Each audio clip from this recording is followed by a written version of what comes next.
வணக்கம். நான் மேரிநாதன் எடிசன், ஒரு சூழலியலாளர், கடல் மற்றும் கடல்சார் சூழலியல் சம்பந்தமான சூழலியலாளர்.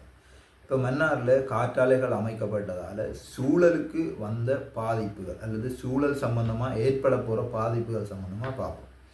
மன்னாரில் தீவுக்குள்ளே ஏற்கனவே 30 காற்றாலைகள் அமைக்கப்பட்டிருக்கு. இன்னும் 4 காற்றாலைகள் அமைக்கப்பட்டுக்கொண்டு இருக்குது. அது சம்பந்தமான பிரச்சனை போய்கிட்டு இருக்குது.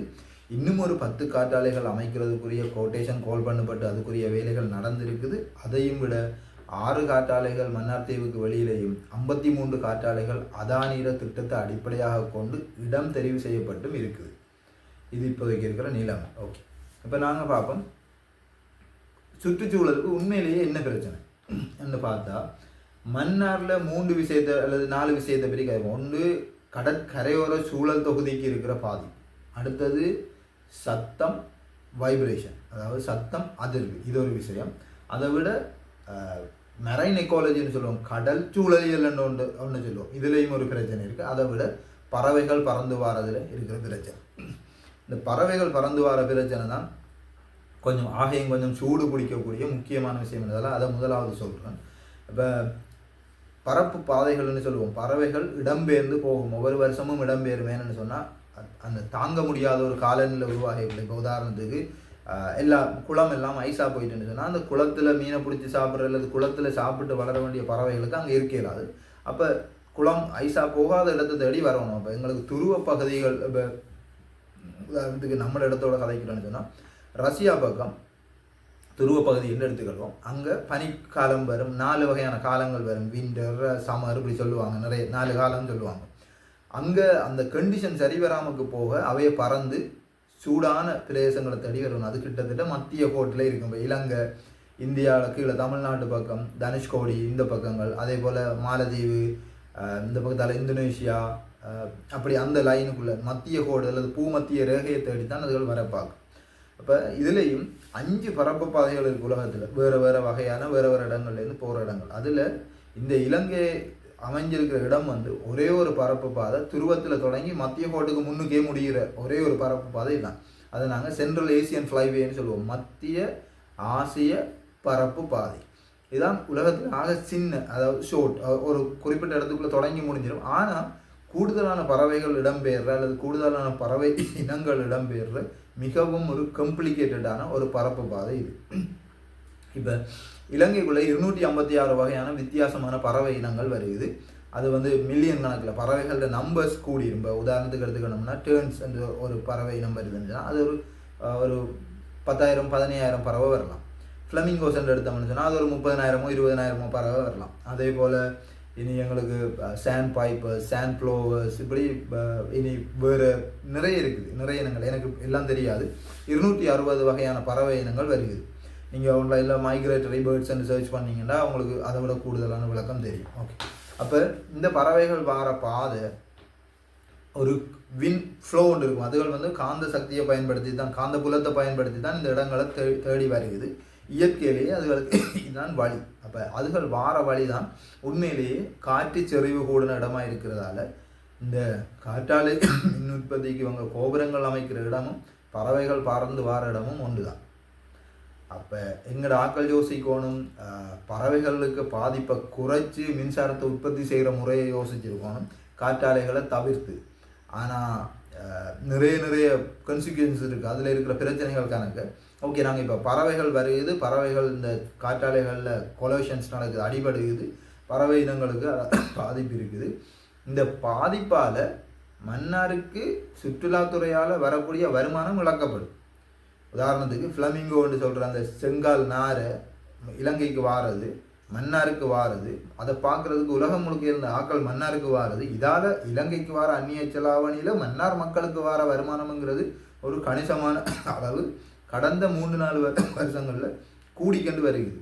ஆனால் இன்னும் 3-4 வருஷத்தில் அந்த பறவை மன்னாருக்கு வராமல் விட்டுருந்தா ஓகே, நாங்கள் கட்டின ஹோட்டல் பில்டிங்ஸ் எல்லாம் அநியாயம், ஹோட்டலில் ஆக்களுக்கு வேலை இருக்காது, ஹோட்டலில் சமைக்கிறதுக்கு மரக்கறி வாங்குறோம்னு சொன்னால் அந்த விவசாயிகிற தொழில் அடிபட்டு போகும், ஒரு ஆட்டோக்காரன் இந்த டூரிஸ்ட்டை ஏற்றிக்கிட்டு போகிறேன்னு சொன்னால் அவர்கிட்ட தொழில் அடிபட்டு போகும், நான் ஒரு டூர் கைட், அப்போ எந்த தொழில் அடிபட்டு போகும், இப்படி நிறைய பேருக்கு பிரச்சனை வரப்போகுது.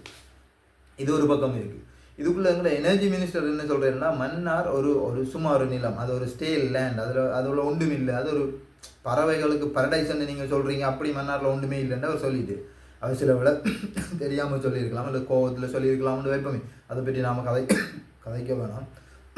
அப்போ இப்படி ஒரு பிரச்சனையும் போகுது. அப்போ பறவைகள் வருகுது, பறவைகளோட பாதையை இது தடுக்குது, இதால் சுற்றுச்சூழலுக்கு அதால் எங்களுக்கு வரப்போகிற வருமானத்தில் பிரச்சனை இருக்குது. இப்படியான நிறைய விஷயங்கள் இருக்குது. ஓகே, அடுத்த கட்டம் மெரைன் எக்காலஜின்னு பார்த்தோம்னு சொன்னால், இப்போ இவங்க காற்றாலைகளை அமைச்சிருக்கிறாங்க. அந்த காற்றாலை அமைக்கிறதுல இருக்கிற ஷேட் எஃபெக்ட், அதாவது அதில் இருக்கிற நிழல் அல்லது இணல், நீங்கள் எப்படி சொல்லுவீங்களோ தெரியாது, நிழல் ஷேட். இப்போ நீங்கள் ஒரு இடத்துல இருந்து 2-3 பேர் இருந்து கழிச்சுருக்கிறீங்க, உங்களுக்கு இடையால் ஒரு ஆள் அந்த ஒரு தடியை என்னது எப்படி உயர்த்தி அதில் உங்களுக்கு முன்னால் ஒரு நிழலை வெளுத்துறேன்னு வைப்போம். எவ்வளோ நேரத்துக்கு உங்களுக்கு அதை பார்த்துக்கிட்டு இடைக்குள்ள அந்த நிழல் இப்படி ஒருக்கா சரியான குறிப்பிட்ட டைமுக்கு இப்படி போய்க்கிட்டு உங்களுக்கு கோபம் வரும். அந்த இணல் தார ஆளை உங்களால் ஒன்றும் செய்யலாதுன்னு சொன்னால் நீங்கள் இடத்த விட்டு வேறு இடத்துக்கு போக பார்ப்பீங்க. ஓகே, இந்த உதாரணத்தை பாருங்கள். காற்றாலைகள் இருக்குது, சூரியன் உதிக்குது, இந்த 100 மீட்டர் உயர காற்றாலை. அப்போ அதில் நிழல் கடலுக்கு விழப்போகுது. அந்த கடலுக்கு நிழல் விளைவு காற்றாலை சுற்றிக்கிட்டு இருக்க போகுது. சுத்தாமல் இருந்தால் பரவாயில்ல. இப்போ பனைமரத்தில் நிழல் விழுகிறது வேறு, இந்த காற்றாலை சுத்தத்தானே போகுது. இந்த பிளேட் சுத்தக்குள்ளே அந்த ஷேட் அங்கே வரும். அப்போ அந்த ஷேட் வரைக்குள்ளே மீன் பயப்படும். இந்த ஷேட் கிட்டத்தட்ட 2 கிலோமீட்டர் தூரம் வரைக்கும் கடலில் விழுகிறதுக்குரிய சாத்தியக்கூறுகள் இருக்கிறதால, இந்த 2 கிலோமீட்டர் தூரத்து உள்ள கடற்கரையிலேருந்து 2 கிலோமீட்டருக்கு உள்ளே இருக்கிற இந்த மீன் இனங்கள் பயந்தால் அந்த இடத்தை விட்டு போகும். இப்போ இங்கே இருக்கிற எக்கோசிஸ்டம், அங்கே இருக்கிற ஒரு சூழல் தொகுதி, அங்கே இருக்கிற உணவு சங்கிலி, அங்கே இருக்கிற அந்த சிஸ்டம் குழம்பிடும். அங்கே இனப்பெருக்கம் நடக்காது. அங்கே இருக்கிற கழிவுகளை சாப்பிட்றதுக்கு மீன் இருக்காது. அப்போ அந்த கடல் மாசடைய போகுது. இப்படி நிறைய பிரச்சனை வரும். அப்போ நாங்கள் செய்கிற சின்ன விஷயங்கள் பெரிய தாக்கங்களை கொண்டு வந்து முடிக்கும். அப்போ இந்த மீனினம் கரையிலேருந்து 2 கிலோமீட்டர் கங்கால போனோன்னு இப்போ எங்கடாக்கள் கரவலை கொண்டே போடணும் மீன் படையில். இப்போ ஐயா சொல்கிறேன், நான் 2019ஆம் ஆண்டுக்கு முன்னுக்கு கரவலை புடைக்க நிறைய மீன் வந்தது. இப்போ கரையில் மீன் வருகிறது இல்லைன்னு சொன்னோன்னே சில அறிவாளிகள் சொல்கிறாங்க அது கடல் மாசடையுது, வெப்பநிலை கூடுதுன்னெல்லாம் சொல்கிறாங்க. நான் சொல்கிறேன் 2019ஆம் ஆண்டுக்கு முதல் 2019ஆம் ஆண்டுக்கு பிறகு மன்னாரில் இருக்கிற மாற்றம் இந்த காற்றாலை. அப்போ காற்றாலைக்கு முன்னுக்கு மீன் பட்டது, காற்றாலைக்கு பிறகு மீன் படையிலன்னு நான் சொல்கிறேன். நான் விஞ்ஞானி இல்லை. இப்போ கரையில் நின்று பீச்சு வலை வீசின ஐயா விஞ்ஞானி இல்லை. அவர் சொல்கிறத விஞ்ஞான ரீதியாக நிறுவி என்று சொல்கிறது ஒரு ஏற்றுக்கொள்ள இல்லாத விஷயம். அப்போ அது ஒரு பிரச்சனையாக இருக்குது. பறவைகள் வாரதால் இந்த நான் என்னத்தை கதைக்க என்னமோ கதைச்சிட்டேன். ஓகே, நாங்கள் மைக்ரேட்டரி பேர்ட்ஸோட இதை நிப்பாட்டுவோம். சரியா, நான் இந்த ஷேட் எஃபெக்டை பற்றி கதைச்சது மெரைன் எக்காலஜி சம்மந்தமாக, கடல் சூழலுக்கு இந்த பிரச்சனை வருது. இதை விட சத்தமும் வைப்ரேஷனும், சில ஆட்கள் சொல்லுவாங்க இல்லை சத்தம் கேட்காதுன்னு. ஏதாவது ஒரு 2 பொருள் உராய்வே ஏற்படுத்துதுன்னு சொன்னால் அங்கே சத்தமும் அதிர்வும் கட்டாயம் வரும். காற்றாடி சுற்றுது தானே, காற்றாலையில் இருக்கிற காற்றாடி அந்த ஃபேன் சுத்த போகுது, அந்த ஃபேன் பிளேட்ஸ் அல்லது டர்பைன் பிளேட்ஸ் சுத்த போகுது. இப்போ இது சுற்றுதுன்னு சொன்னால் கட்டாயம் சத்தமும் வைப்ரேஷனும் வரும். இந்த சத்தமும் வைப்ரேஷனும் சின்னனாத்தான் வரும், பெருசாத்தான் வருங்கிற ஆர்கியூமெண்ட்டை பற்றி நான் கதைக்கல. அது டெக்னிக்கல், நான் விஞ்ஞானியில் தானே எனக்கு தெரியாது. அதே போல் நிறைய பாமர மக்களுக்கு அது தெரியாது. ஓகே, ஆனால் அந்த வைப்ரேஷன் 900 மீட்டர் வரைக்கும் கடத்தப்படும்னு சொல்லப்படுது. ஆய்வுகள் சொல்லுது 90 மீட்டருக்கு கீழே வரைக்கும் கிண்டி கான்கிரீட் ஃபவுண்டேஷன் போடப்பட்டிருக்கிறதால அந்த வைப்ரேஷன் நிலத்துக்கு கடத்தப்பட்டு நிலத்துக்கு கூட கிட்டத்தட்ட 900 மீட்டர் வரைக்கும் கடத்தப்படும் ஆய்வு அறிக்கைகள் சொல்லுது. இதே போல் கடலுக்குள்ளேயும் அது கடத்தப்படும். கடலுக்குள்ளே வைப்ரேஷன் கடத்தப்படுறதாலேயும் மீனினங்கள் கொஞ்சம் அந்த கரையை விட்டு தூர போகிறதுக்கு வாய்ப்பு இருக்குது. அதால் எங்களுக்கு கரையில் தொழில் நடக்காத ஒரு பிரச்சனை. இந்த சத்தமும் வைப்ரேஷனும் கரையில் இருக்கிற மக்களுக்கு என்ன பாதிப்பை செய்ய போகுது என்று பார்த்தா, சரி இப்போ நாங்கள் என்விரான்மெண்ட்டுக்கு அந்த பிரச்சனையில் அந்த அருகில் இருக்கிற விலங்குகள் கூட அந்த இடத்த விட்டு போயிடும். அது எப்படி இருக்குன்னு சொன்னால், காதுக்குள்ளே ஒரு நுழம்பு சத்தம் போடுறது எவ்வளவு நேரம் உங்களால் தாங்கிடும்?